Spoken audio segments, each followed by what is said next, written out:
మా పాయింట్ ఒకటే, అసలు ఈ మొత్తం ఇన్వెస్టిగేషన్ దేనికోసం మొదలైంది, ఈ పాయింట్ జంతువుల కొవ్వు అనే దాని మీద మొదలైంది. సుప్రీంకోర్టు కూడా సీరియస్ గా దాని మీదనే మూవ్ అయ్యింది.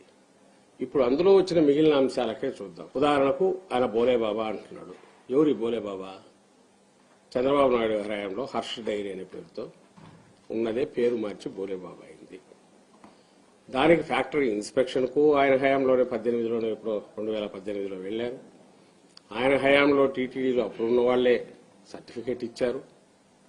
దానికి ఎంతో 1,80,000 లీటర్ల ప్రొక్యూర్మెంట్ ఉందనో ఇంకో సంథింగ్ అలాంటిది ఏదో ఇచ్చారు. ఎలిజిబిలిటీ ఇచ్చిన తర్వాత వాళ్ళకి సప్లై ఆర్డర్ ఇచ్చారు. సప్లై ఆర్డర్ను వాళ్ళు ఎగ్జిక్యూటివ్ గా చేశారు.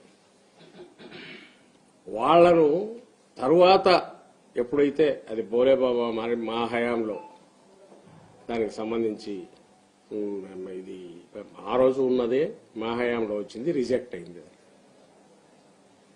ఇప్పుడు ఆరోపణ వేరే కంపెనీల ద్వారా వచ్చారనేది. సరే, వేరే కంపెనీల ద్వారా వచ్చి నువ్వు ఏ శాంపిల్స్ బట్టి